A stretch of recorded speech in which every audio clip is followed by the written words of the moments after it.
Good day, Guardians. Wolvie1079 here. As of the recording of this video, we are in week 5 of the Witch Queen Season of the Risen, and I've gotten a couple of requests to do some elemental well builds and how-to videos on how to use those elemental wells in your build crafting. As you can see in the video gameplay here, it is one of the easiest ways to get some neutral game, easy to acquire damage buffs and damage reduction. Resist times 3 volatile rounds plays in really nice to the Void 3.0 subclasses, and it is just the easiest way currently since the debuff or the nerf of Charge with Light and Warmind Cell builds to get some of these benefits. It does play in really nice with Void 3.0, so we're going to take a look at those Elemental Well builds and then do a really quick one here to get ready for the raid. As we take a look at the Elemental Well mods themselves, they tend to fall into 3 categories. The mods that will spawn the wells, ones that will give you some utility, and ones that will give you some damage bonus. There's also some mods that will cater specifically to the subclasses. However, most of your mods are going to be chosen from that neutral category. Those are going to be where you're going to be generating most of your wells. Most of the utility that goes toward Charge with Light builds will come here as well for your hybrids through Elemental Charge. Your damage bonus will live there as well.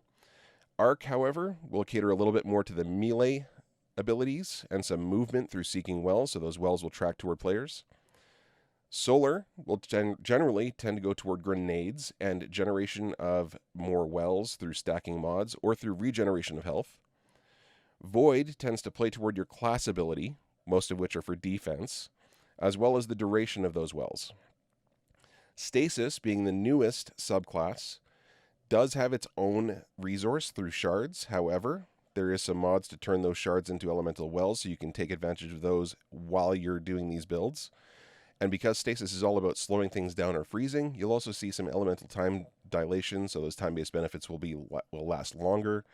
You'll also see some ability energy come back to all of your class abilities, grenade, melee, and your class ability specifically, whichever is lowest. So some of the best places to use these are directly in your build crafting. For most of the build crafting, you'll want to use Destiny Item Manager. So we're going to jump over there, and we'll take a quick look at a Void Well work in progress that I have here that we can use for example. Got a bunch of mods on here already. We don't have any elemental wells in here. I don't have any of the weapons chosen. That's for a good reason. And I don't have any of my fragments chosen for my Void subclass. If I go and edit this build, I'm just going to add in some mods. Now for this one, I know I'm going to be going into the raid. And I know that I want this to really play nicely into my Void subclass. Being on my Hunter, I know that the melee is not going to be great for killing. However, nades are going to be great. So I'm going to choose Elemental Ordnance. Defeating with a nade will spawn some Elemental Wells of my subclass energy type. This is going to be really important here in a minute. Volatile Flow is terrific this season. Picking up a Void Elemental Well will give your Void weapons volatile rounds. Because I'm going to be dodging a lot, thanks to dodge to invis and a lot of the stuff that happens with that, I'm going to use Reaping Wellmaker. Now, all classes are going to really benefit from this, whether you're using a Rally Barricade, whether you're using a Rift, whether you're using Dodge. Basically, as soon as you use one of those abilities and you get a kill with a Void weapon, you're going to get a well. And because Charge with Light, Protective Light specifically, has been nerfed, Well of Tenacity is a great one here. So the more Void Elemental Wells you pick up, the more damage reduction you're going to get.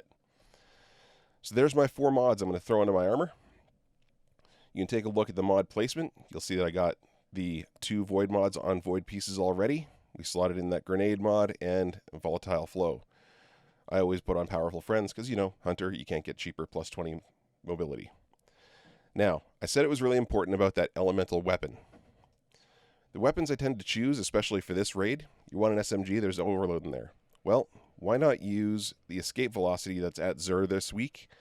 It's got Osmosis. So that nade mod I just threw on, when I throw a nade and I get a kill, this weapon now mimics Void. So it's going to play in terrifically. You really can't beat the Glaive for unstops. It's also got some terrific interaction with the Hunter Invis. All your kills with it will shoot you Invis as well because it counts as a melee.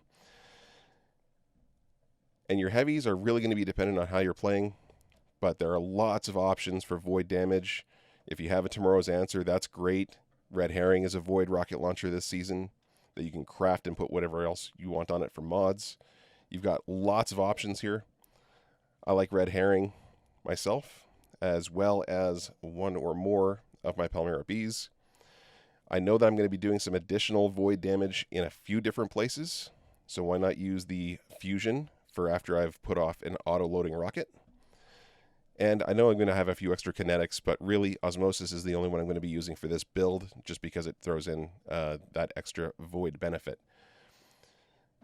Where this is really going to come alive is inside the subclass.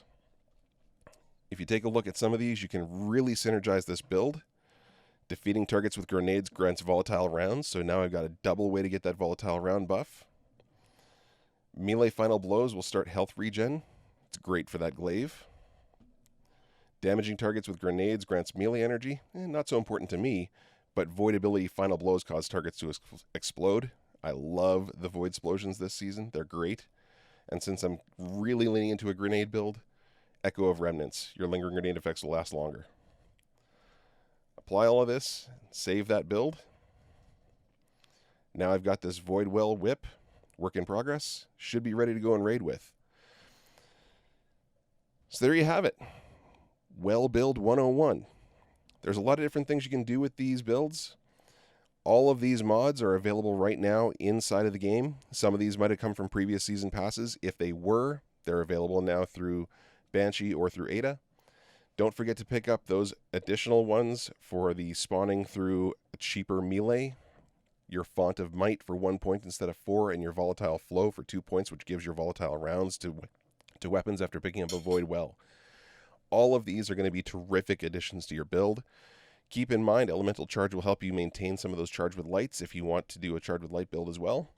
Otherwise, have fun with it.